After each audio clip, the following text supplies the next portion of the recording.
Bonjour à vous tous, bienvenue à nos invités avec nous aujourd'hui. Le chant que nous avons entendu était vraiment émouvant, c'était magnifique. Nous allons en reparler un peu dans le sermon. Alors, bon sabbat à vous tous.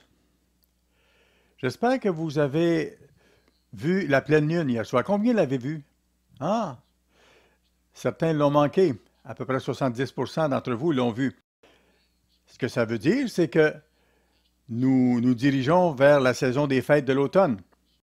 Ce soir, au coucher du soleil, ce sera le 15e jour du 6e mois. La pleine lune s'est produite il y a 9 minutes ici à Charlotte. En Israël, en ce moment-ci, c'est 9h30 ou 9h35 du soir. Alors, nous attendons les belles fêtes de Dieu. Ça va commencer dans un mois. Le 15e jour du 7e mois, la fête des tabernacles va commencer et il y aura pleine lune à ce moment-là. Il y aura une éclipse lunaire. La quatrième d'une tétrade, ce sera une lune rouge à un certain degré. Vous allez peut-être vouloir l'observer le soir de la fête des tabernacles. Apparemment, ici, sur le territoire américain, ça sera visible un peu partout. Ça sera visible un peu partout. La fête des trompettes, c'est seulement dans 2 semaines, à partir de demain soir. Mon épouse et moi, nous allons aller à Kansas City. Dr. Meredith sera ici, lui, à Charlotte. Les fêtes de Dieu, ces jours saints, révèlent son plan, nous font comprendre son plan. Plus nous les observons, plus nous les comprenons. Je vais vous poser une question. Où serez-vous dans 10 ans d'ici, dans 15 ans d'ici ou 20 ans d'ici? Où serez-vous? Serez-vous à Charlotte, en Caroline du Nord? Ou serez-vous en Australie ou en Europe ou dans les Antilles ou ailleurs?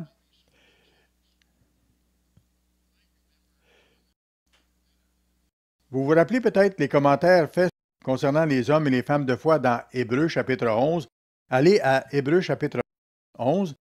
C'est un commentaire très remarquable. C'est un commentaire remarquable concernant ces gens-là. C'est dans la foi, verset 13, qu'ils sont tous morts.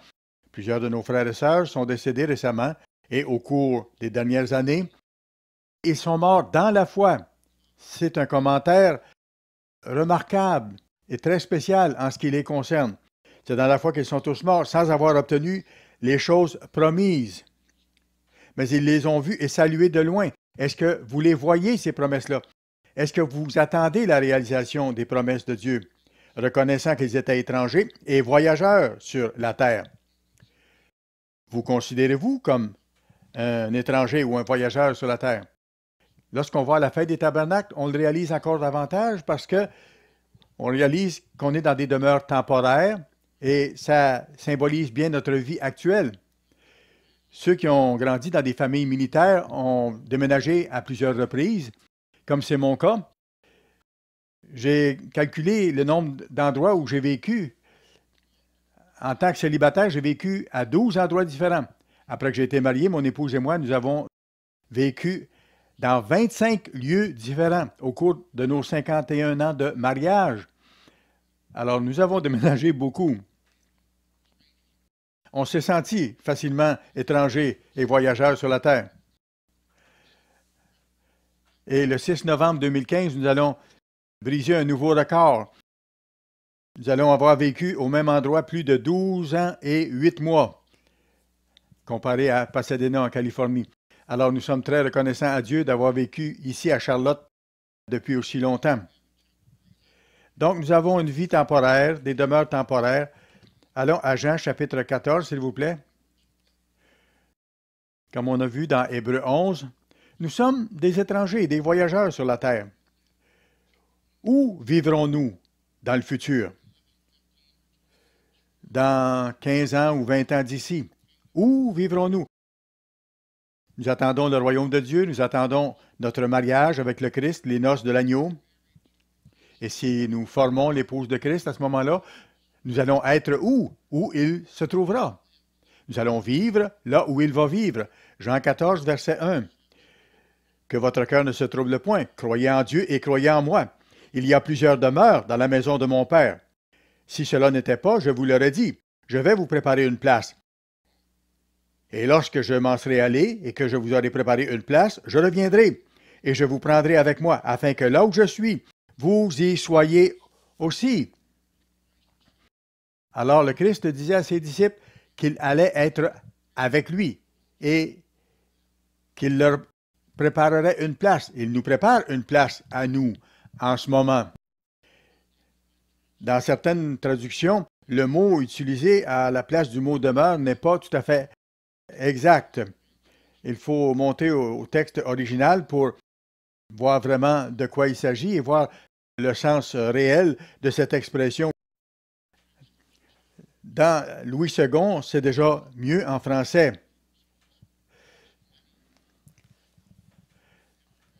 Dans la NIV en anglais, c'est « Il y a plusieurs pièces ou appartements dans la maison de mon Père ». La traduction Voice, qui est nouvelle pour moi.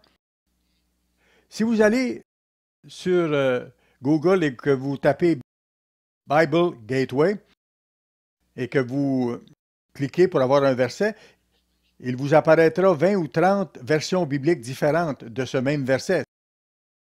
C'est un outil de travail.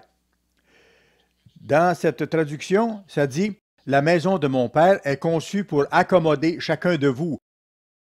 Ça traduit bien. Louis II dit, à juste titre, « Il y a plusieurs demeures ou endroits où habiter dans la maison de mon Père ». Dans Jean 2, verset 15, il est écrit ceci, « Ayant fait un fouet avec des cordes, il les chassa tous du temple, ainsi que les brebis et les bœufs, il dispersa la monnaie des changeurs et renversa les tables. Et il dit aux vendeurs des pigeons, « ôtez cela d'ici, ne faites pas de la maison de mon Père une maison de trafic. » Il parlait du temple ici à ce moment-là. Est-ce que le temple de Salomon avait plusieurs places pour habiter? Est-ce que le futur temple d'Ézéchiel aura plusieurs pièces? Et qu'est-ce que ces pièces signifient? Allez à Ézéchiel, s'il vous plaît, le chapitre 41. Ézéchiel, chapitre 41. Ça va vous donner une idée de la forme du temple et de l'architecture du temple. Ézéchiel 44 le décrit encore plus en détail, mais allons à Ézéchiel chapitre 41 et nous allons lire le verset 6.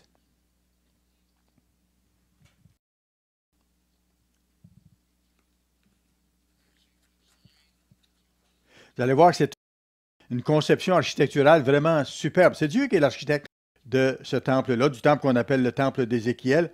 Donc, le verset 6, il décrit ici comment cette construction sera faite. Les chambres latérales étaient les unes à côté des autres, au nombre de 30. Et il y avait 3 étages. Elles entraient dans un mur construit pour ces chambres tout autour de la maison. Elle y était appuyée sans entrer dans le mur même de la maison. M. Leroy Neff a fait sa thèse de maîtrise à l'ambassadeur collège à ce sujet-là.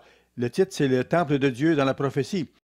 Et il a fait une étude très approfondie sur ce sujet en particulier.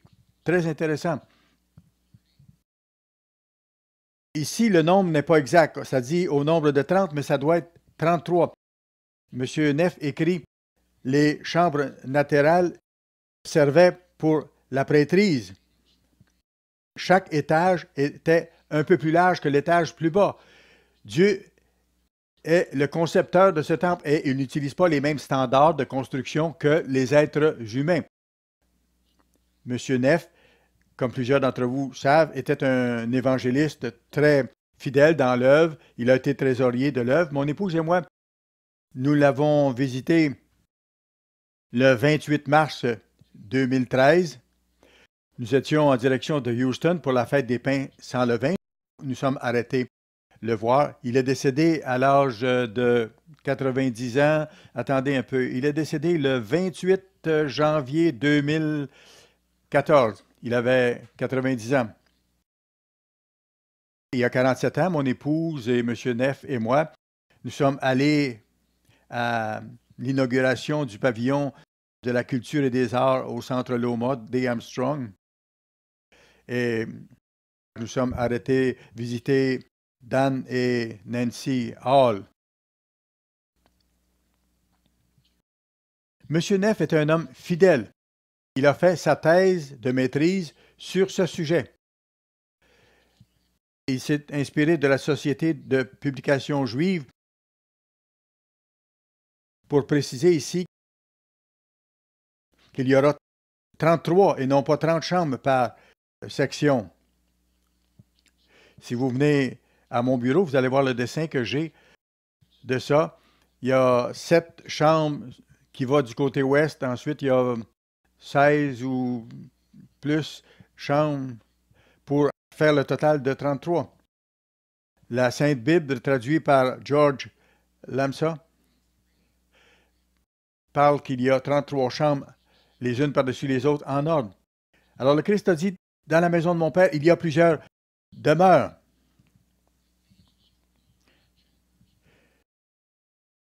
Et M. Neff dit, ces chambres ne sont pas si petites après tout. Allons à 1 Roi, chapitre 6, s'il vous plaît. 1 Roi, chapitre 6.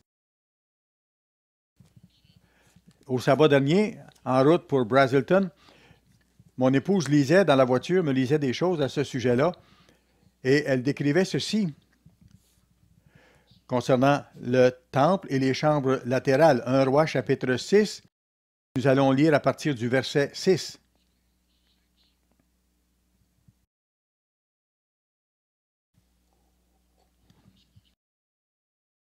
Je ne vous parlerai pas du verset 1, j'en ai déjà parlé. C'est une écriture clé pour établir la chronologie biblique, mais ça, c'est un autre sujet. Verset 6, 1 Roi, chapitre 6, ça parle des chambres latérales et des étages. L'étage inférieur était l'âge de 5 coudées, celui du milieu de 6 coudées et le troisième de 7 coudées. Alors, plus les étages sont hauts, plus ils sont larges. Monsieur Neff en parle et il déclare, ça veut dire que les petites chambres latérales ne sont pas si petites après tout. Elles ont environ 3 mètres de hauteur. C'est symbolique de notre avenir et c'est symbolique des postes que nous allons occuper. Il y a un rapport directement avec ça.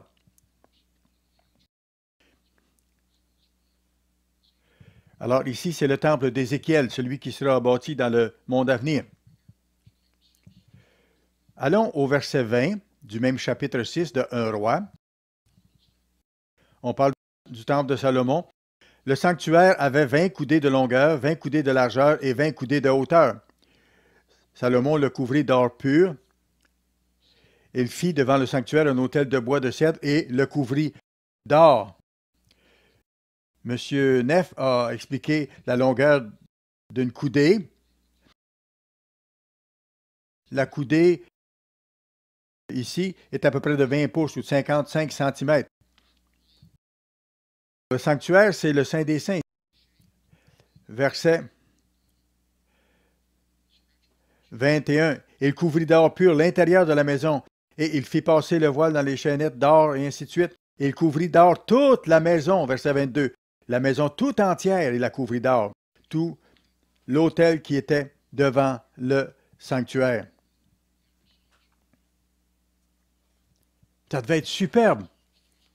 Alors le Christ dit, dans la maison de mon Père, il y a plusieurs demeures, plusieurs appartements, plusieurs pièces où habiter. Ce sont les chambres latérales et ça symbolise les positions que le Christ prépare pour nous en tant que roi et sacrificateur, enseignant.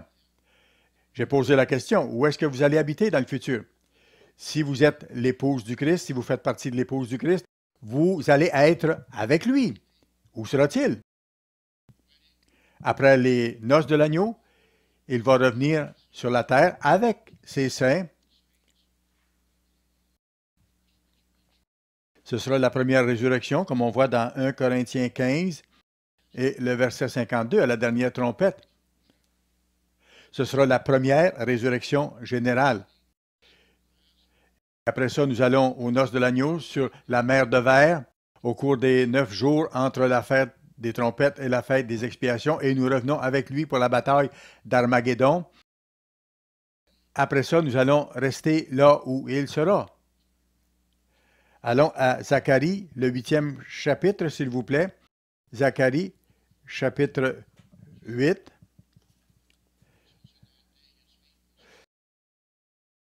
Lorsque le Christ reviendra, il posera ses pieds sur le mont des Oliviers.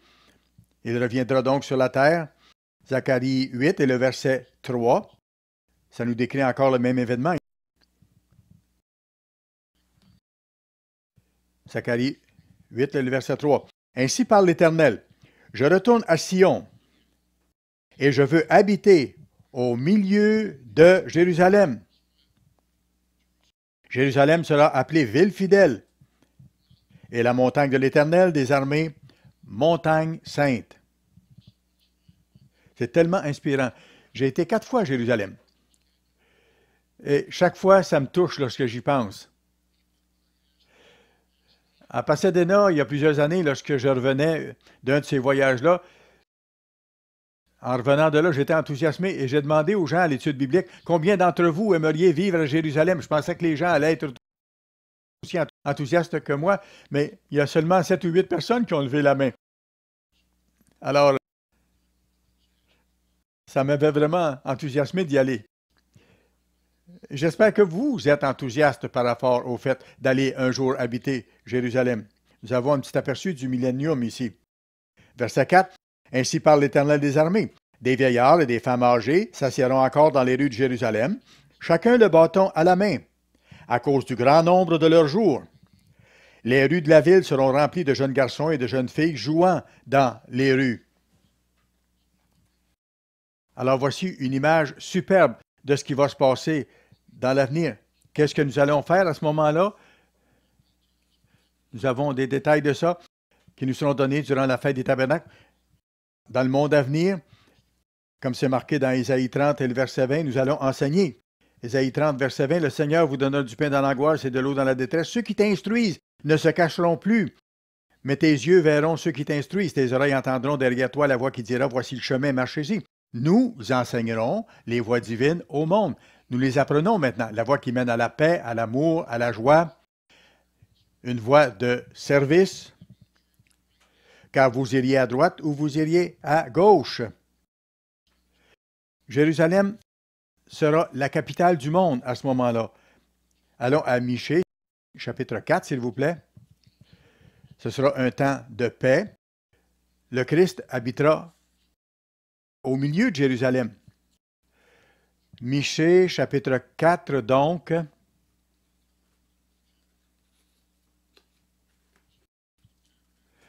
À la fête des tabernacles, nous allons en parler encore. Verset 1. Il arrivera dans la suite des temps que la montagne de la maison de l'Éternel, le gouvernement de Dieu, sera fondée sur le sommet des montagnes. Montagne est symbolique de gouvernement, qu'elle s'élèvera par-dessus les collines, les plus petits gouvernements, et que les peuples y afflueront. Des nations s'y rendront en foule et diront, venez et montons à la montagne de l'Éternel, à la maison du Dieu de Jacob, afin qu'il nous enseigne ses voies, et que nous marchions dans ses sentiers. Car de Sion sortira la loi, et de Jérusalem la parole de l'Éternel. Comme nous verrons plus tard, il y aura une période de transition lorsque le Christ va revenir sur la terre. Tous les gens ne se convertiront pas en un instant, d'un seul coup. Il devrait y avoir une rééducation. Les gens vont monter à Jérusalem pour apprendre cette voie-là, la voie de Dieu. Il sera le juge d'un grand nombre de peuples. Verset 3, l'arbitre de nations puissantes lointaines. De leurs glaives, ils forgeront des joyaux et de leurs lances des serpes. Une nation ne tirera plus l'épée contre une autre, et on n'apprendra plus la guerre. Voilà le temps que nous attendons. Nous prions que son règne vienne. Nous avons hâte à ce règne millénaire. Et nous allons vivre où? Si vous êtes un Philadelphien, si vous êtes l'épouse de Christ, vous serez là où il sera. Dans la capitale de la planète, la capitale du monde. C'est là que la famille royale divine sera. À quel point Jérusalem était important pour Jésus? Vous êtes-vous déjà arrêté à penser à ça? Allez à Hébreux, chapitre 7, s'il vous plaît. Je vais faire attention pour ne pas frapper le micro ici. La ville de Jérusalem a toujours été très importante pour le Christ. Hébreux chapitre 7.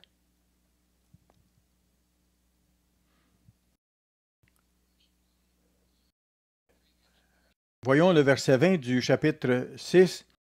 Ça nous indique simplement que le Christ était notre souverain sacrificateur pour toujours, selon l'ordre de Melchisédek. Melchisédek veut dire roi de justice. Donc, 7 et verset 1, maintenant, en effet, ce Melchisédek était roi de Salem. Historiquement, il a été roi de Salem. Jérusalem veut dire ville de Salem ou ville de paix. Il était roi de Salem. Quand? 20 siècles avant Jésus-Christ. À l'époque d'Abraham, Jérusalem a existé depuis très longtemps. Abraham a rencontré le roi de Salem, le roi de Jérusalem. Sacrificateur du Dieu Très-Haut, il alla au-devant d'Abraham lorsqu'il revenait de la défaite des rois et il le bénit. Et Abraham lui donna la dîme de tout.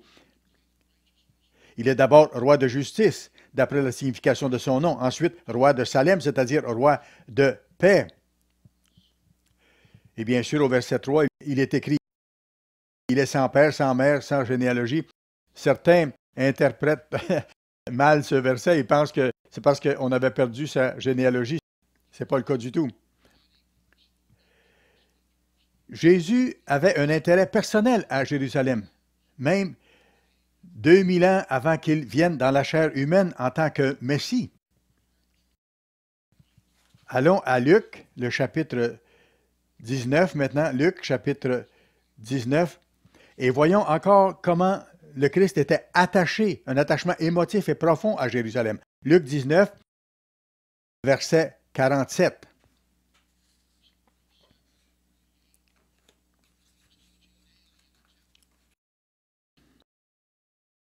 Verset 47, donc.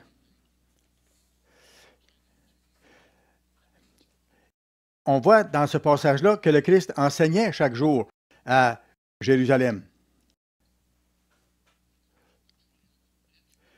C'est le contexte de son entrée triomphale à Jérusalem. C'est très inspirant. Verset 39. Les pharisiens du milieu de la foule dirent « Jésus, maître, reprends tes disciples » parce qu'ils le louangeaient, qu'ils lui rendaient hommage à voix haute. Et il répondit « Je vous le dis, s'il se taisait, les pierres crieront. S'il se taise, les pierres crieront. » Voilà le roi de Salem, voilà le Créateur qui était là, le Messie. Voilà que le roi de Jérusalem était là, le roi des rois. Et si personne n'allait lui rendre hommage, les pierres allaient le faire. Les pierres créées par lui. Quel jour impressionnant. Mais voici ses émotions. Remarquez, verset 41. Comme il approchait de la ville, Jésus, en la voyant, pleura sur elle et dit, « Si toi aussi, au moins en ce jour qui t'est donné, tu connaissais les choses qui appartiennent à ta paix, mais maintenant elles te sont cachées. Il viendra sur toi des jours où tes ennemis t'environneront de tranchées, t'enfermeront et te serreront de toutes parts. Ils te détruiront, toi et tes enfants, au milieu de toi. Et ils ne laisseront pas en toi pierre sur pierre, parce que tu n'as pas connu le temps où tu as été visité. » Et le Christ a reproché aux pharisiens de ne pas discerner les signes des temps concernant sa venue, alors qu'ils pouvaient discerner la température du lendemain. Il dit, il a pleuré sur Jérusalem, au verset 41. Allons à Luc, chapitre 13, juste un peu auparavant, Luc, chapitre 13. On va lire à partir du verset 32. Une autre expression émotive, émotionnelle, remplie de sensibilité de la part du Christ en ce qui concerne la ville de Jérusalem. Vous allez voir. Luc 13 et le verset 32.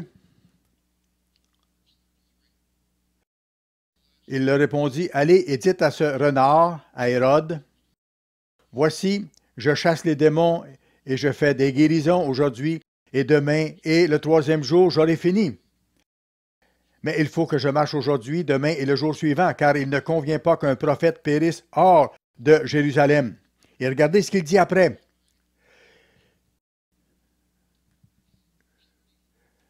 Jérusalem. Quels étaient les sentiments de Christ? Jérusalem, Jérusalem, qui tue les prophètes et qui lapide ceux qui te sont envoyés. Combien de fois ai-je voulu rassembler tes enfants, comme une poule rassemble sa couvée sous ses ailes, et vous ne l'avez pas voulu. Voici votre maison vous sera laissée désolée, mais je vous le dis, vous ne me verrez plus jusqu'à ce que vous disiez, béni soit celui qui vient au nom du Seigneur. Il avait un attachement profond à Jérusalem. Il s'est lamenté sur Jérusalem. Il était roi de Jérusalem. C'était important pour lui à ce moment-là et ce sera important pour lui dans le futur. Les Juifs du jour de Jésus auraient dû savoir qu'il était le Messie. Certains en seront tenus responsables. Ils auraient dû savoir. Plusieurs savaient. Et ils pouvaient savoir à partir de la prophétie des 70 semaines dans Daniel 9. Allons à Daniel 9, s'il vous plaît. Daniel chapitre 9, et nous allons lire à partir du verset 21. L'archange Gabriel était apparu à Daniel pour lui faire une révélation. Je parlais encore dans ma prière quand l'homme Gabriel que j'avais vu précédemment dans une vision s'approcha de moi d'un vol rapide au moment de l'offrande du soir. Il m'instruisit et s'entretint avec moi. Il me dit, Daniel, je suis venu maintenant pour ouvrir ton intelligence. Lorsque tu as commencé à prier, la parole est sortie et je viens pour te l'annoncer, car tu es un bien-aimé.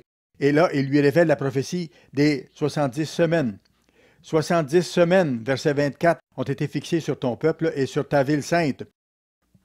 Et après, il donne divers buts de cette prophétie des 70 semaines pour faire cesser les transgressions, mettre fin au péché, pour expier l'iniquité. Le Christ a expié en versant son sang pour que vous et moi puissions être purifiés de nos péchés, que nous puissions être pardonnés. Autre but, amener la justice éternelle pour sceller la vision et le prophète et pour oindre le Saint des Saints. Certains pensent que le Saint des Saints dont il est question ici, c'est le Christ, mais ça peut être aussi le temple d'Ézéchiel qui sera construit lorsque le Christ reviendra. C'est une autre façon de voir ce verset particulier. Sache donc et comprends, depuis le moment où la parole a été annoncée que Jérusalem sera rebâtie jusqu'au Messie, au conducteur, il y aura 7 semaines et 62 semaines. Les places, les rues et les fossés seront rétablis, mais en des temps fâcheux. Après la 62e semaine, le Messie sera retranché. Donc, 69 semaines, le Messie sera retranché. Il aurait dû savoir à quel moment le Messie allait venir. Un décret a été prononcé par rapport à ça. On le voit dans Esdras au chapitre 7. Il s'agit du décret qui a été prononcé par Artaxerxès. Les historiens situent ce décret en l'an 457 avant le Christ. Alors, on compte 69 semaines prophétiques, donc 7 fois 69 égale 483 ans. Les Juifs auraient dû savoir qu'à partir de 457 avant le Christ, 483 ans après, le Messie allait commencer son ministère. C'est ce que ça disait. Alors, vous soustrayez donc 457 de 483 et vous arrivez à quoi? 26, l'année 26 de notre ère. Comme il n'y a pas d'année zéro, donc il faut ajouter une année, c'est-à-dire l'année 27. C'est le moment où le Christ est apparu pour son ministère.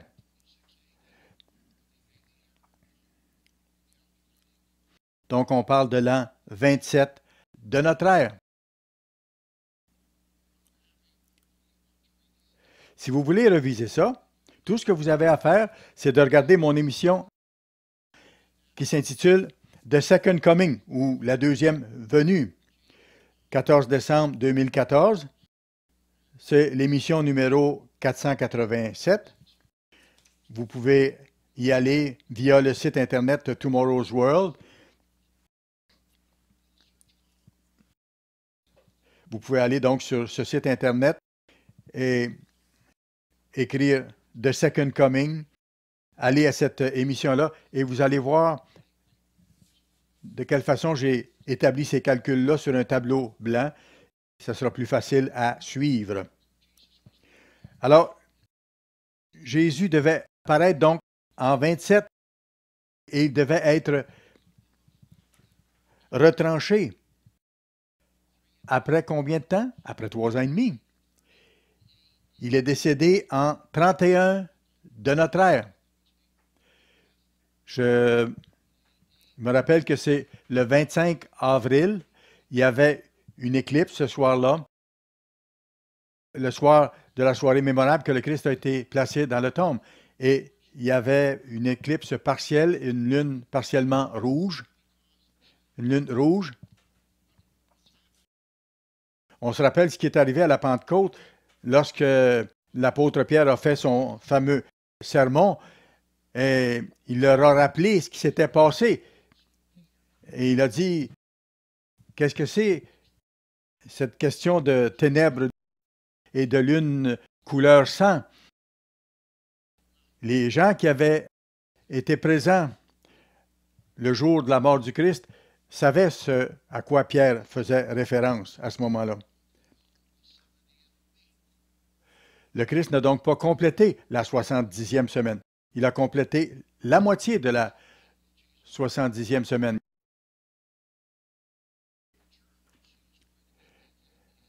Lorsqu'il va revenir, il va faire une nouvelle alliance avec la maison d'Israël et avec la maison de Juda. Gardez votre place dans Daniel 9 et retournons à Jérémie 31. Jérémie 31. Nous allons lire le verset 31. Jérémie 31, 31. Voici les jours viennent, dit l'Éternel, où je ferai avec la maison d'Israël et la maison de Juda une alliance nouvelle.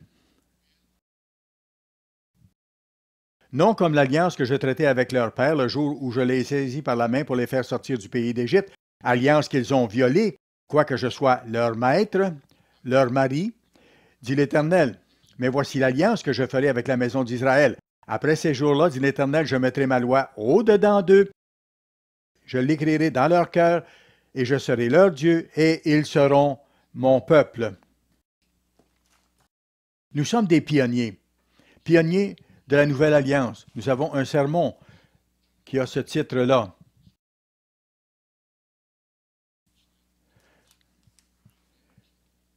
Pionniers de la Nouvelle Alliance. Nous avons un sermon là-dessus. Le Christ écrit ses lois actuellement dans nos cœurs parce que nous sommes appelés maintenant. Et lorsqu'il sera revenu, il mettra sa loi dans le cœur des deux nations, la maison de Juda et la maison d'Israël. Quand? Lorsqu'il sera revenu. Ce sera un temps de transition. Certaines personnes pensent que lorsque le Christ va revenir, tout sera comme une utopie. Tout d'un coup. Non, ce ne sera pas comme ça. Peut-être que je vais en parler à la fête des tabernacles de ça. Il devrait y avoir une transition. Lorsque le Christ va revenir sur la terre, qu'est-ce qui va se passer? Zacharie 14 nous le dit clairement, nous donne un exemple. L'Égypte ne montera probablement pas la fête des tabernacles. Qu'est-ce qui va arriver à l'Égypte? Ils n'auront pas de pluie. Ce sera un temps de transition parce que certaines des nations seront réfractaires à obéir à Dieu. Il y aura un deuxième exode. On lit dans Ésaïe chapitre 11 et également dans Jérémie 31. Alors, Christ va revenir, bien sûr. Jérémie 31. Le Christ va ramener les captifs israélites vers Jérusalem. Nous en discutons régulièrement dans le Conseil des Anciens. Nous l'avons fait dans le passé, au cours des dernières dizaines d'années. Le Christ va compléter la 70e semaine lorsqu'il va revenir, avec les 3 dernières années de transition qui restent à faire. Jérémie 31, verset 8, parle du deuxième exode. Le Christ va prendre le temps de ramener tous les captifs d'Israël dans la terre sainte, en terre promise. Jérémie 31, verset 8. Voici, je les ramène du pays du septentrion. Je les rassemble des extrémités de la terre. Parmi eux sont l'aveugle et le boiteux, la femme enceinte et celle qui est en travail. C'est une grande multitude qui revient ici. Ils viennent en pleurant, et je les conduis au milieu de leurs supplications. Je les mène vers des torrents d'eau. Alors, c'est une description du deuxième exode. On voit la description du même événement dans Ézéchiel 36, où Dieu va leur donner un cœur de chair au lieu du cœur de pierre qu'ils ont. Et il semble qu'il y aura seulement 1/10 de tous les Israélites en captivité à ce moment-là qui vont survivre et qui reviendront vers Jérusalem quand le royaume de Dieu sera établi sur la terre.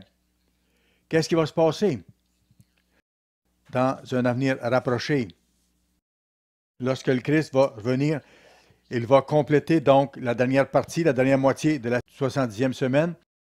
Il va faire cette alliance avec la maison d'Israël et la maison de Juda, et les deux nations vont redevenir une sous la direction du roi David. Vous pouvez lire ça dans Ézéchiel, le chapitre 37. On voit l'importance de Jérusalem pour Jésus-Christ. Il a été roi de Salem. Il a pleuré sur Jérusalem. Et il reviendra à Jérusalem pour diriger le monde à partir de là. Quelle prophétie pouvons-nous nous attendre à voir se réaliser prochainement concernant Jérusalem? Un des facteurs que nous considérons et que nous surveillons dans les nouvelles internationales, c'est que de plus en plus, on veut que Jérusalem devienne une ville internationale. Le 18 mai 2015, le Jérusalem Post a publié un commentaire concernant le pape François qui s'est positionné contre Israël, comme cet article-là mentionne. Je cite ici le Jérusalem Post. Dans un traité qui fut finalisé la semaine dernière à Rome, 18 mai 2015, l'Église catholique a lancé sa plus récente salve dans sa lutte 2 fois millénaire pour défranchiser le peuple juif. Dans une rencontre avec des dirigeants palestiniens, les représentants officiels de l'Église se sont entendus pour reconnaître formellement l'État de Palestine, dans un accord pour permettre les activités catholiques dans les régions sous contrôle palestinien. Cette avancée scandaleuse est une atteinte sévère aux relations entre catholiques et juifs, laquelle ne peut pas rester sans réponse. Israël et le peuple juif doivent protester avec énergie en termes les plus forts pour s'assurer que le pape François réalise le dommage qu'il a causé. En termes bibliques, en reconnaissant un État palestinien en Judée et en Samarie, le Vatican cherche effectivement à nier l'alliance éternelle entre Dieu et le peuple juif à qui cette terre fut promise il y a longtemps. Cela est non seulement offensant et irrespectueux, mais également fourbe. On ne peut que demander quelle Bible le Vatican lit-il. En 1980, lorsqu'Israël a déclaré Jérusalem comme étant sa capitale unie et éternelle, qu'est-ce qui s'est passé? Le Vatican s'est opposé fortement à cette déclaration des Israéliens déclarant Jérusalem comme leur capitale. En 1984, le pape Jean-Paul II a demandé que Jérusalem soit dotée d'un statut international spécial garanti. Surveillez cette perspective. Surveillez les nouvelles à ce sujet-là. Allons à Daniel chapitre 12, s'il vous plaît. Daniel chapitre 12. Qu'est-ce qu'on doit surveiller encore dans les prophéties, dans les événements prophétiques qui vont se réaliser bientôt ou à moyen terme? Daniel 12, versets 11.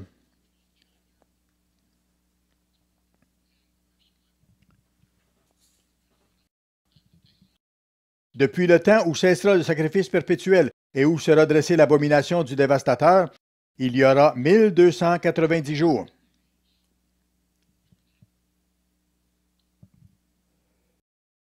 Heureux celui qui attendra et qui arrivera jusqu'à 1335 jours.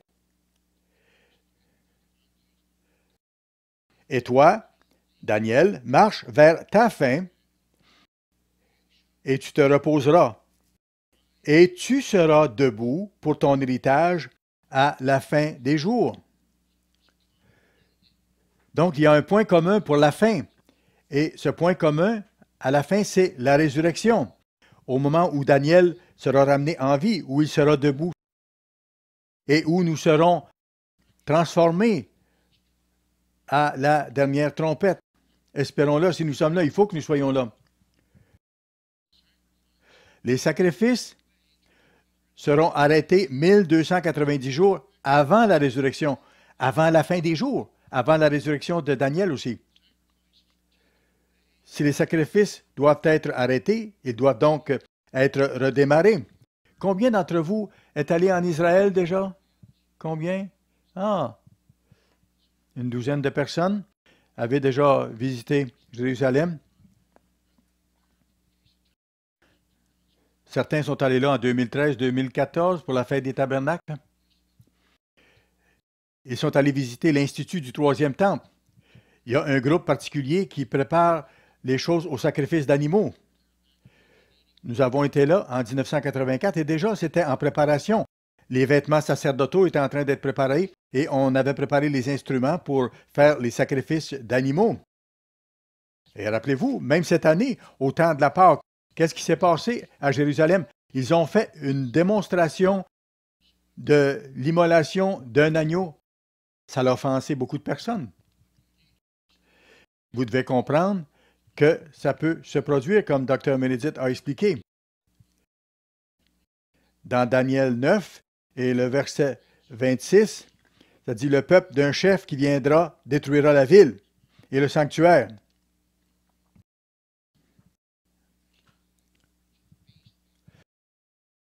Et on sait que la bête sera jetée dans l'étang de feu.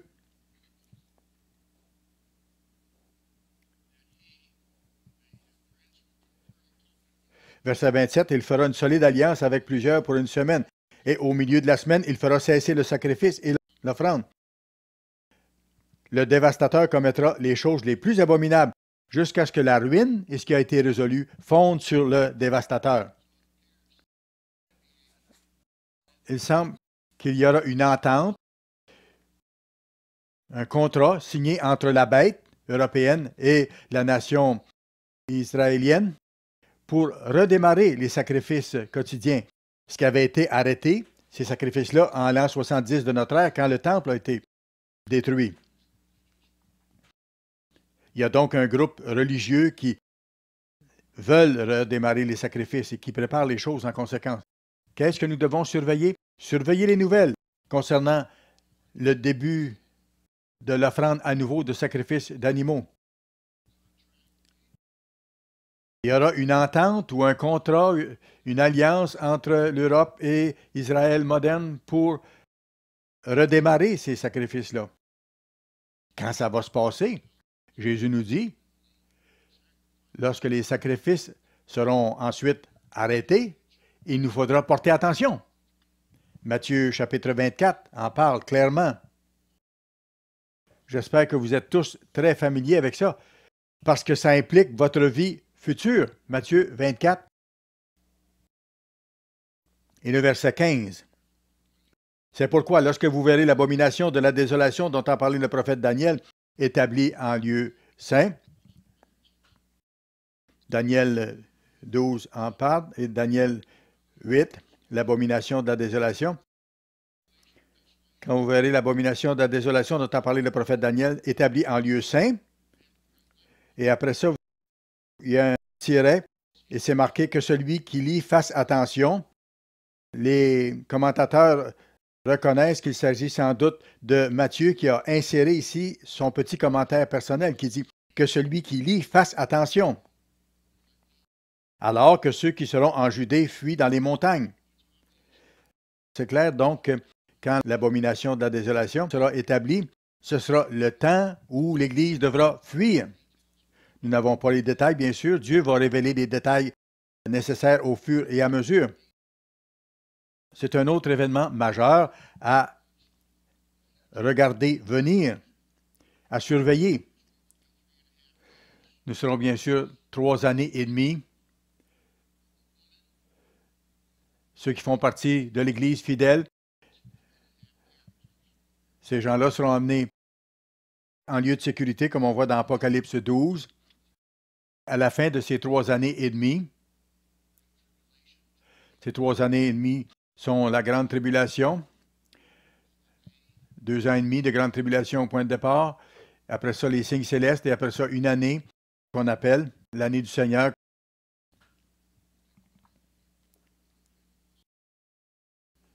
Matthieu 24, verset 29. Aussitôt après ces jours, après la tribulation, les jours de détresse, le soleil s'obscurcira, la lune ne donnera plus sa lumière, les étoiles tomberont du ciel et les puissances des cieux seront ébranlées. Voilà la séquence des événements. Vous avez l'abomination de la désolation. Les sacrifices sont arrêtés 1290 jours avant la résurrection. 30 jours avant la grande tribulation. 1260 jours.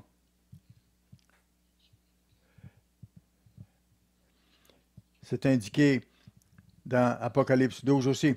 Donc, après la tribulation, viennent les signes célestes, comme on a vu au verset 29 ici. On peut associer ça à Apocalypse 6, le 6e sceau qui est décrit. Donc, ce qu'on vient de voir ici au verset 29, ces signes-là, ce sont des signes célestes, ce qui compose le 6e sceau. La grande détresse, c'est la colère de Satan sur Israël. C'est l'époque des difficultés d'Israël, Jérémie 30, verset 7. Après, vous avez les signes célestes qu'on vient de voir ici. Et ça introduit l'année du Seigneur, qui est quoi? L'année de la colère de l'agneau. Apocalypse chapitre 6. C'est le jour du Seigneur. Grande tribulation, c'est la colère de Satan. Et le jour du Seigneur, c'est le jugement de Dieu sur les nations. On peut lire Apocalypse 8 et 9. Il y a les 7 trompettes.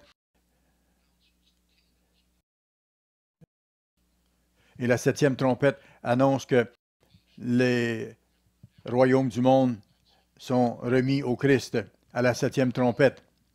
C'est annoncé. La première résurrection aura lieu. À ce moment-là, les serviteurs de Dieu, au cours de l'histoire, qui sont morts, seront ramenés à la vie, et ceux d'entre nous qui sont encore vivants seront transformés. Nous serons avec le Seigneur. Et à ce moment-là, nous allons rencontrer le Christ dans les airs. Nous allons aller sur la mer de verre, au trône de Dieu. Allons à Apocalypse 19. Apocalypse chapitre 19. On parle ici de mariage. Les dames apprécient ça habituellement. Apocalypse 19, donc, et le verset 7. Réjouissons-nous, soyons dans l'allégresse et donnons-lui gloire, car les noces de l'agneau sont venues. Son épouse s'est préparée. Il faut être prêt. Il faut être en train de nous préparer maintenant pour ces noces, pour ce mariage. Il nous faut être des gens qui sont en train de nous purifier, de vaincre. Ceux qui seront avec lui, ce sont les appelés, les élus et les fidèles qu'on voit dans Apocalypse 17 et le verset 14.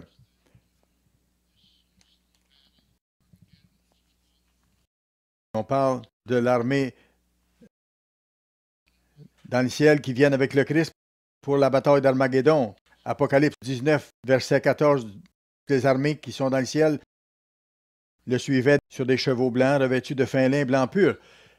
Bien sûr, les anges vont accompagner le Christ, mais qui sont ceux qui sont vêtus de fin lin? Ce sont les serviteurs actuels de Dieu, les êtres humains, qui seront transformés en êtres spirituels. On voit au verset 8, il lui a été donné à l'Église de se vêtir de fin lin, éclatant et pur, car le fin lin, ce sont les œuvres justes des saints.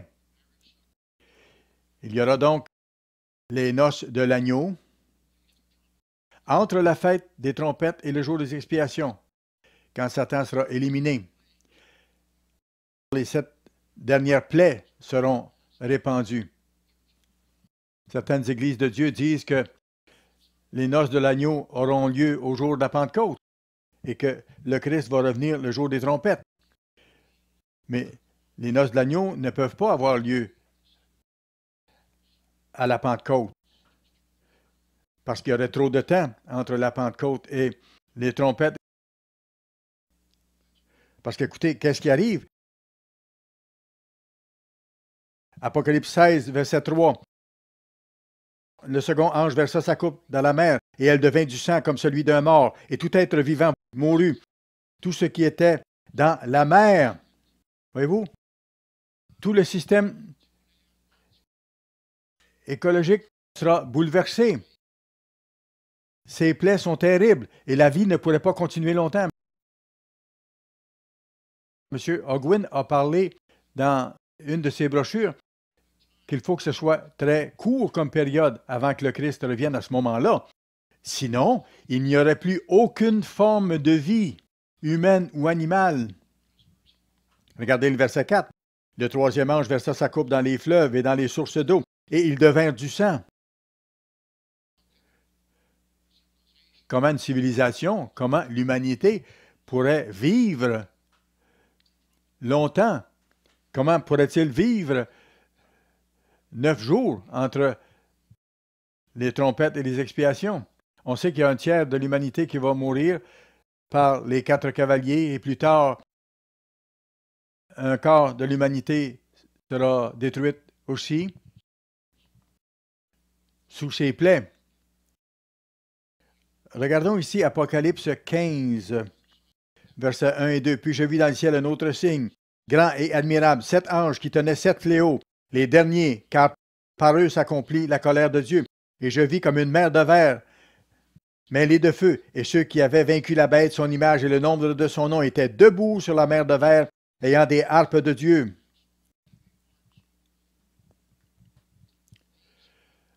Qui sont-ils? Ce sont les saints de Dieu. Ils seront là debout sur la mer de verre au moment du mariage de l'agneau. Ils chantaient le cantique de Moïse, le serviteur de Dieu, et le cantique de l'agneau. Verset 5. Après cela, je regardai, le temple du tabernacle du témoignage fut ouvert dans le ciel. Voilà où les dernières plaies commencent. Nous allons revenir avec le Christ, donc.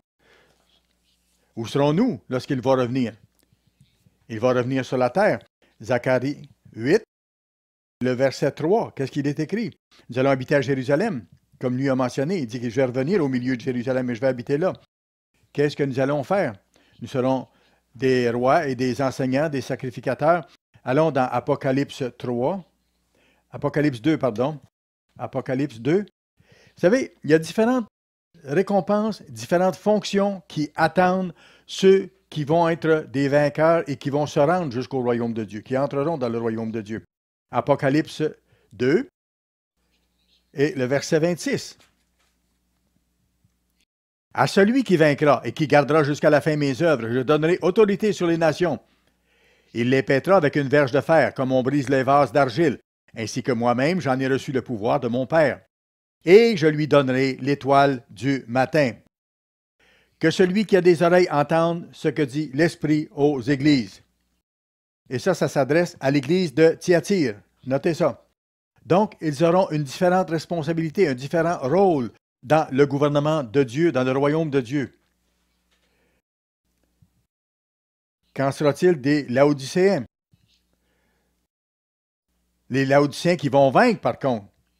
Parce que ceux qui ne vaincront pas n'auront pas la vie éternelle. Ceux qui vont vaincre auront une récompense. Apocalypse 3, verset 15. Il faut être des vainqueurs. Certains Laodicéens iront à travers la grande tribulation et ils mourront, seront fidèles même dans la mort. Ce sera des Laodicéens vainqueurs qui entreront dans le royaume de Dieu et ils auront une position très élevée. Quelle est cette position élevée? Il en est question ici au verset 21. C'est marqué, « Celui qui vaincra, c'est le Christ qui parle, je le ferai asseoir avec moi sur mon trône, comme moi j'ai vaincu et me suis assis avec mon Père sur son trône. » Que celui qui a des oreilles entende ce que l'Esprit dit aux églises. Ils auront été torturés, ils auront connu la tribulation, la captivité, ils auront été martyrisés. Dans ces cas-là, ce sera la seule façon pour eux d'arriver au royaume, parce qu'ils avaient tellement de grandes faiblesses de caractère qu'ils n'auront pas réussi à passer à travers avant, et Dieu va leur donner cette dernière occasion de prouver qu'ils veulent lui appartenir. Ceux qui passeront à travers avec son aide vont avoir cette récompense-là. Les Laodicéens vainqueurs seront donc sur le trône avec le Christ. Alors que les gens de Thyatire vont régner sur les nations, qu'en est-il des Philadelphiens? Verset 11, Apocalypse 3. « Voici, je viens bientôt. Retiens ce que tu as en parlant des Philadelphiens, afin que personne ne prenne ta couronne. Celui qui vaincra, je ferai de lui une colonne dans le temple de mon Dieu, et il n'en sortira plus. J'écrirai sur lui le nom de mon Dieu et le nom de la ville de mon Dieu, de la nouvelle Jérusalem, qui descend du ciel d'auprès de mon Dieu, et mon nom nouveau. »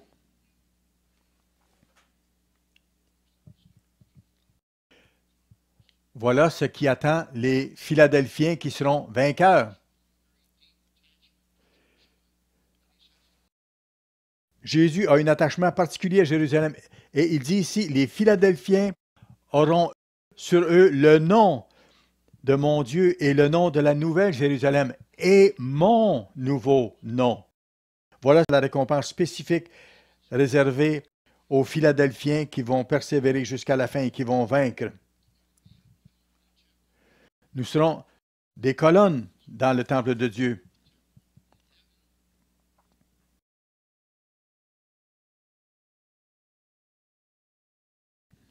Un jour, il n'y aura plus de temple comme tel sur la terre, de temple physique. Allons à Apocalypse 21 et le verset 22. Ça, c'est après la venue de la Nouvelle Jérusalem. C'est la description de la Nouvelle Jérusalem qui descendra du ciel sur la terre. Apocalypse 21, verset 22. L'apôtre Jean écrit, « Je ne vis point de temple dans la ville, car le Seigneur Dieu Tout-Puissant est son temple, ainsi que l'agneau. La ville n'a besoin ni de soleil ni de lune pour l'éclairer, car la gloire de Dieu l'éclaire, et l'agneau est son flambeau. Les nations marcheront à sa lumière, et les rois de la terre y apporteront leur gloire. »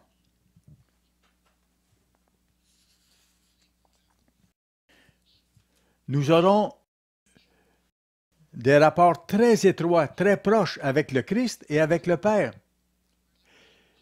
Ils sont le temple et nous sommes les colonnes de ce temple. Nous serons associés directement avec eux. Comment se préparer à une telle situation? Il faut s'exhorter maintenant, parce que le jour vient où on ne pourra plus avancer. Le temps qui nous aura été accordé sera terminé. Qu'est-ce que nous devons faire pour nous préparer? Lire notre Bible chaque jour. Deutéronome chapitre 17, s'il vous plaît. Deutéronome 17. Lorsqu'on est entraîné à devenir des rois et des sacrificateurs, qu'est-ce qu'on doit faire? Deutéronome 17 et le verset 19. « Et il devra l'avoir avec lui, le roi ou le futur roi dans notre cas, et y lire tous les jours de sa vie, afin qu'il apprenne à craindre l'Éternel, son Dieu, à observer et à mettre en pratique toutes les paroles de cette loi et toutes ses ordonnances, afin que son cœur ne s'élève point au-dessus de ses frères et qu'il ne se détourne pas de ses commandements, ni à droite, ni à gauche, afin qu'il prolonge ses jours dans son royaume, lui et ses enfants au milieu d'Israël. » Si vous laissez une journée passer sans lire votre Bible, ça ne va pas. Il faut étudier votre Bible chaque jour parce que vous êtes en préparation de devenir un roi. Il faut que vous étudiez votre Bible chaque jour. Quelle autre chose devons-nous faire? Il nous faut être conscient de la mission de l'Église. Prêcher l'Évangile au monde. Écoutez, je vous encourage chacun à suivre nos émissions télévisées. Comment faire ça? Bien sûr, vous avez la télévision, vous avez le câble ou d'autres moyens. Si ce n'est pas le cas, ou vous avez peut-être d'autres outils comme j'ai avec moi ici. Sur mon Android, j'ai un petit icône ici où c'est indiqué Tomorrow's World, au monde de demain. Combien d'entre vous avez une application Monde de demain ou Tomorrow's World comme ça? Ah, c'est bien. Je vois que plusieurs ont ça sur leurs petits appareils mobiles. Quand j'appuie, j'ai une émission qui m'apparaît. Ça nous dit jouer vidéo ou audio. Alors, je dois faire le choix, tout simplement. Je dis OK. Qu'est-ce qui se passe? Ah, on entend la voix de M. Lee qui annonce l'émission. J'espère que vous tous, vous allez avoir accès à ces émissions-là d'une façon ou de l'autre. C'est important que vous suiviez nos émissions. Si vous avez un lecteur CD, assurez-vous d'avoir copie de ces émissions-là pour vos lecteurs CD ou DVD. On a passé dernièrement, pour la 8e fois, l'émission sur la guérison, l'émission que M. Bénédicte a fait. Et on a reçu beaucoup de demandes d'onction encore. Les résultats, les réponses ont été très bonnes. La semaine prochaine, l'émission, c'est 5 stratégies pour les prières répondues. Moyen-Orient dans la prophétie. Armageddon et au-delà. Voici les titres d'émission. Alors, il faut lire votre Bible chaque jour, suivre les émissions. Troisièmement, suivez les directives. Mes brebis entendent ma voix et elles me suivent. C'est ce que Jésus a dit dans Jean 10 et le verset 27. Je vous ai déjà encouragé à ça et je vous encourage encore. Répondez aux lettres couvrières. Le Christ envoie ces messages-là à vous directement. Est-ce que vous les prenez au sérieux? Est-ce que vous y répondez? Est-ce que vous lisez ces lettres-là avec attention? Est-ce que vous priez Dieu à ce sujet-là? Est-ce que vous demandez à Dieu de bénir de sorte que les gens répondent à ça? Et est-ce que vous répondez vous-même à ce qui est demandé également? Est-ce que vous envoyez un peu d'argent à l'Église suite à ça pour aider l'œuvre, même si ce n'est pas énorme? Un seul dollar va aider. Certains vont dire, ça coûte déjà 50 sous pour le thème, ça ne vaut pas la peine. Sinon, donnez-le à quelqu'un d'église qui pourra l'envoyer ou à un ministre qui pourra l'acheminer. Le Christ a vu une veuve mettre 2 petites pièces d'argent dans le tronc. Elle répondait aux besoins de l'Église. J'espère que vous répondez de la même façon aux besoins de l'Église. C'est ça, suivre les directives. Mes brebis entendent ma voix et elles me suivent. Nous sommes de futurs résidents de Jérusalem. Il nous faut prier pour cette ville. Psaume 122, s'il vous plaît. Psaume 122. Dieu nous dit de prier pour que notre fuite n'arrive pas en hiver ni un jour de sabbat. Dieu nous dit de prier pour que Dieu amène d'autres ministres pour servir dans l'œuvre, d'autres ouvriers. Et ici, dans le psaume 122, verset 6, il nous est demandé de prier pour Jérusalem, pour que la paix vienne sur Jérusalem. C'est la ville où nous allons habiter. Verset 6, demandez la paix de Jérusalem. Que ceux qui t'aiment, Jérusalem, jouissent du repos. Nous prions bien sûr pour les gens d'Israël maintenant.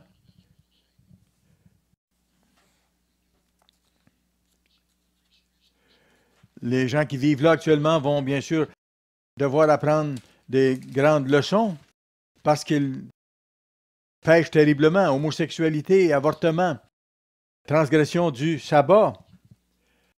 Alors, Dieu va devoir les corriger, bien sûr, mais nous prions pour eux, nous prions pour le reste du monde aussi, nous prions pour que le règne de Dieu vienne et que tous puissent comprendre et changer. Nous devons faire notre part. Nous devons nous préparer à cette vie dans la Nouvelle Jérusalem. Allez à Apocalypse 21. Il est marqué dans Proverbe 29, verset 18, « Quand il n'y a pas de vision, le peuple est sans frein, le peuple est vulnérable. » Il nous faut avoir de la vision. Nous allons obtenir, bien sûr, davantage de cette vision au cours de la fête. Apocalypse 21, verset 1, on voit une vision de cette nouvelle Jérusalem. Puis je vis un nouveau ciel et une nouvelle terre, car le premier ciel et la première terre avaient disparu, et la mer n'était plus. Pourquoi la mer n'était plus? Allons dans 2 Pierre, le chapitre 3. 2 Pierre, chapitre 3, ça nous dit pourquoi ça va se passer. Comment il se fait qu'il n'y aura plus de mer? 2 Pierre 3 et le verset 7, c'est les temps de feu. Pour tous les incorrigibles, les méchants qui ne voudront pas changer. Donc, verset 7, 2 Pierre 3.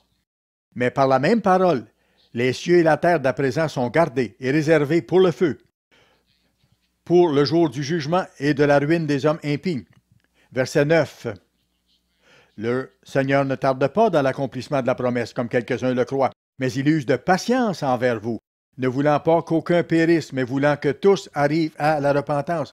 Et c'est là notre message. Nous annonçons les choses au monde. Verset 10, le jour du Seigneur viendra comme un voleur. En ce jour, les cieux passeront avec fracas. Les éléments embrasés se dissoudront, et la terre, avec ses œuvres, avec les œuvres qu'elle renferme, sera consumée. Dieu va purifier toute la terre à la fin de la période du jugement du grand trône blanc. Et tous les incorrigibles seront jetés dans cet étang de feu. Il ne restera plus après ça aucun être humain physique. Et il y a 2 seules possibilités. Ou nous mourrons là, ou nous serons membres de la famille éternelle de Dieu. La terre sera purifiée par le feu. Verset 11. Puisque tout cela est en voie de dissolution, combien votre conduite et votre piété doivent être saintes.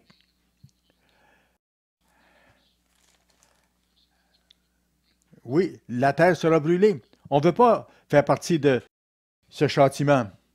Attendez et hâtez l'avènement du jour de Dieu, jour à cause duquel les cieux enflammés se dissoudront et les éléments embrasés se fondront.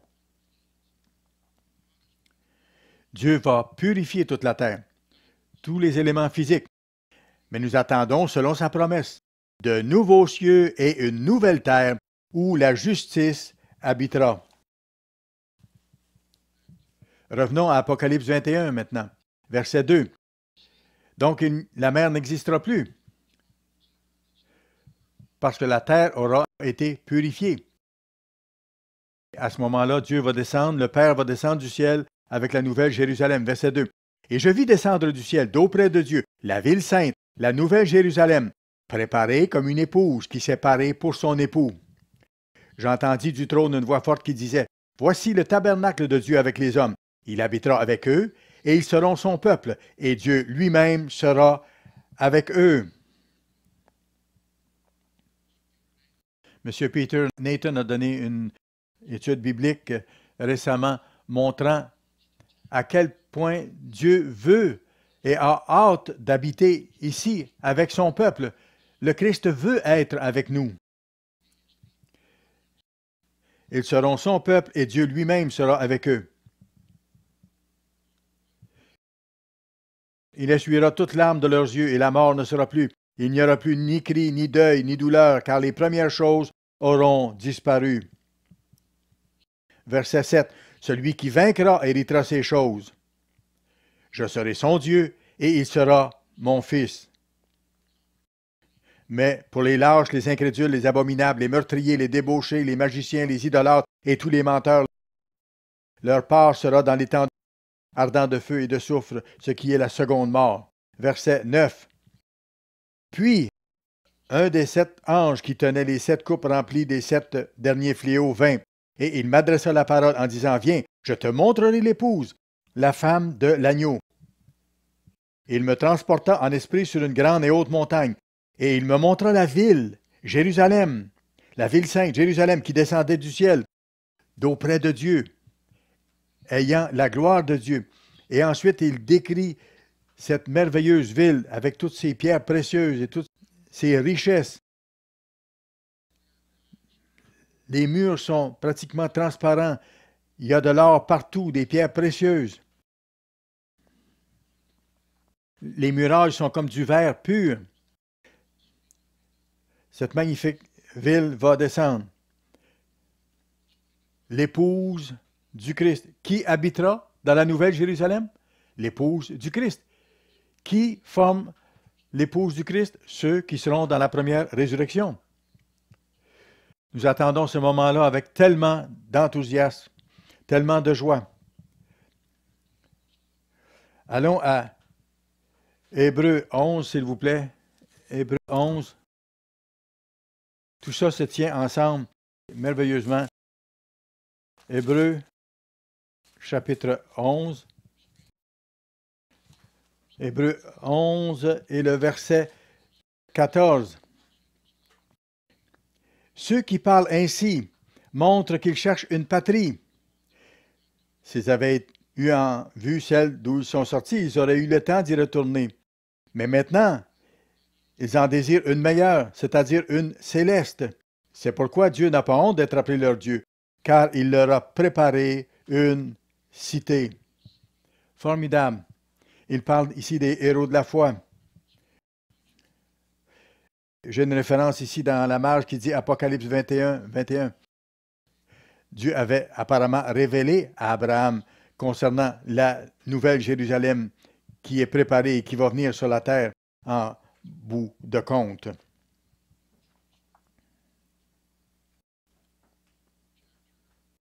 Hébreux 12, verset 22. Mais vous vous êtes approchés de la montagne de Sion, de la cité du Dieu vivant. C'est là que Dieu habite, notre Père, au ciel. La Jérusalem céleste, des myriades qui forment le cœur des anges, de l'assemblée des premiers-nés inscrits dans les cieux, du juge qui est le Dieu de tous, des esprits des justes parvenus à la perfection, de Jésus qui est le médiateur de la nouvelle alliance, et du sang de l'aspersion qui parle mieux que celui d'Abel. Voici donc cette cité, la cité de Dieu, la nouvelle Jérusalem, appelée l'épouse du Christ dans Apocalypse 21, verset 9. Qui seront là? Ceux qui feront partie de la première résurrection. C'est ceux qui seront là, dans cette ville unique.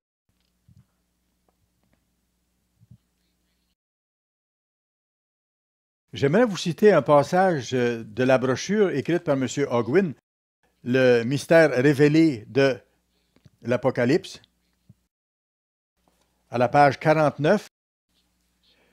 Voici un résumé superbe de la Nouvelle Jérusalem. Je cite, « À la fin du livre de l'Apocalypse, Jean décrit la splendeur de cette grande cité avec ses 12 fondations et ses 12 portes. Les rues seront en or et chaque porte sera faite d'une seule perle. Ce sera une ville colorée et inondée de lumière grâce à la présence du Père et du Christ. Ceux qui feront partie de l'épouse du Christ habiteront aussi dans la Nouvelle Jérusalem. » Apocalypse 21, versets 1 à 3. Tandis que ceux qui viendront plus tard, pendant le millénium et après le jugement du grand trône blanc, habiteront le reste de la nouvelle terre. Le reste de la famille glorifiée de Dieu, les nations qui auront été sauvées, aura libre accès au Père et au Christ, car les portes de la ville resteront ouvertes toute la journée, et il n'y aura point de nuit. Versets 23 à 26. Ils auront pleinement accès à l'arbre de vie qui croît dans la ville et au fleuve d'eau de la vie. Apocalypse 22, versets 1 et 2. Dieu nous offre cette possibilité. Apocalypse 21 maintenant, verset 23. La ville n'a besoin ni du soleil ni de la lune pour l'éclairer, car la gloire de Dieu l'éclaire et l'agneau est son flambeau. Les nations marcheront à sa lumière et les rois de la terre y apporteront leur gloire.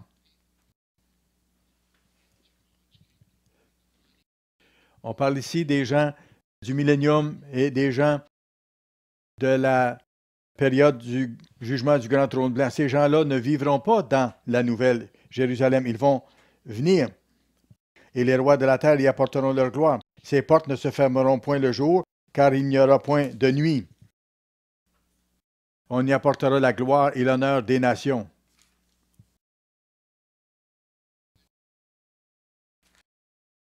Il n'entrera chez elle rien de souillé, ni personne qui se livre à l'abomination et au mensonge. Il n'entrera que ceux qui sont écrits dans le livre de vie de l'agneau. Lisez par vous-même Apocalypse 21 et 22.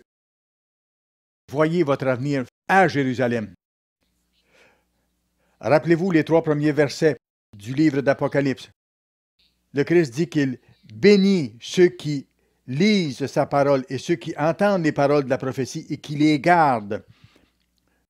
Nous sommes les récipiendaires d'un appel incroyable, un appel à devenir des rois et des enseignants dans cette nouvelle Jérusalem. Il faut être de fidèles Philadelphiens. Si oui, nous aurons le nom de la nouvelle Jérusalem et le nom du Christ inscrit sur nous. Soyons fidèles, complétons la mission que le Christ nous a confiée. Tournons les yeux avec enthousiasme vers la nouvelle Jérusalem et préparons-nous de tout cœur. Attendons ces choses-là certaines telles que Dieu les a promises et faisons notre part pour y être.